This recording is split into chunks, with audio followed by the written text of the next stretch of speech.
O artigo escolhido foi sobre hibridação somática em plantas, publicado na revista Biotecnologia, Ciência e Desenvolvimento.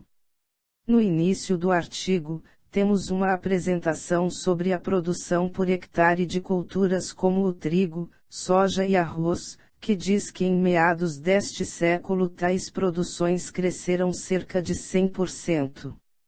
Parte destes incrementos se deve à melhoria das condições de cultivo, porém o avanço maior foi decorrente do aprimoramento dos métodos de seleção que permitiram um melhor aproveitamento da variabilidade genética presente nessas espécies.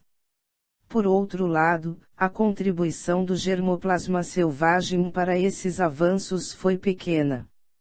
As estratégias que têm sido aplicadas para expandir a variabilidade genética a partir da exploração do germoplasma selvagem são a hibridação sexual, interespecífica ou intergenérica, recentemente, a engenharia genética, através da tecnologia do DNA recombinante e das metodologias de transformação de plantas, e a hibridação somática.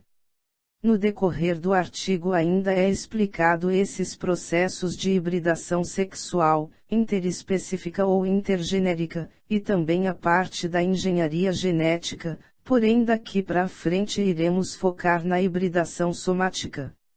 A hibridação somática, via fusão de protoplastos, é uma técnica promissora para utilização em programas de melhoramento genético, que permite a modificação de células vegetais mediante fusões nucleares ou citoplasmáticas. Protoplastos são descritos como células desprovidas da parede celular. É um estado onde as células estão desprotegidas mediante processos mecânicos ou processos enzimáticos obtidos em laboratório. Estes representam, de fato, a única fonte de células individuais que se pode obter de plantas superiores. Os protoplastos, formando células individuais em cultura, podem ser manipulados com técnicas microbiológicas, e sua totipotência permite a regeneração de plantas inteiras. A hibridação somática oferece também a oportunidade de se combinar citoplasmas diferentes na mesma célula. Essas combinações não podem ser produzidas por hibridação sexual, pois o citoplasma materno é preferencialmente herdado. Além disso, avanços na tecnologia de fusão, incluindo-se a fusão assimétrica de protoplastos, o núcleo da espécie selvagem é fragmentado antes da fusão, têm contribuído para uma aplicação mais imediata desta tecnologia no melhoramento. Nesta foto temos a morfologia floral dos parentais Passiflora edulis e Passiflora cincinata, nas extremidades, e no meio o híbrido obtido por fusão entre essas duas espécies. Em relação à fusão de protoplastos, a obtenção de híbridos somáticos depende fundamentalmente de mecanismos eficientes que promovam a fusão celular. Em plantas, a fusão pode ser mediada por um agente químico, ou por choque de correntes elétrica, eletrofusão, e ao longo do artigo é explicado tais métodos. Ainda no artigo é encontrado uma parte final que fala do aproveitamento comercial de híbridos somáticos.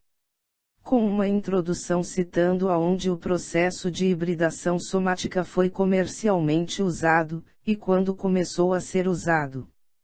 Em relação a aproveitamento comercial, encontra-se uma alternativa no Brasil que já vem sendo usada, que é a hibridação somática em Passiflora, o gênero dos maracujazeiros, onde tem uma introdução do quanto o Brasil produz em maracujá, e algumas outras técnicas em relação ao melhoramento desse cultivo.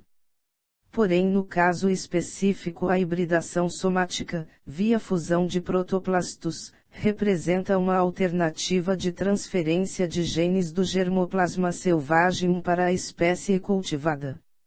Ensaios de fusão de protoplastos foram conduzidos e 4 híbridos somáticos foram obtidos. Uma vez aclimatados em casa de vegetação, as mudas foram levadas a campo, onde se desenvolveram. As plantas têm se mostrado vigorosas, com características morfológicas intermediárias aos pais, florescimento abundante e viabilidade polínica acima de 70%. E com isso chegamos ao fim da apresentação deste artigo.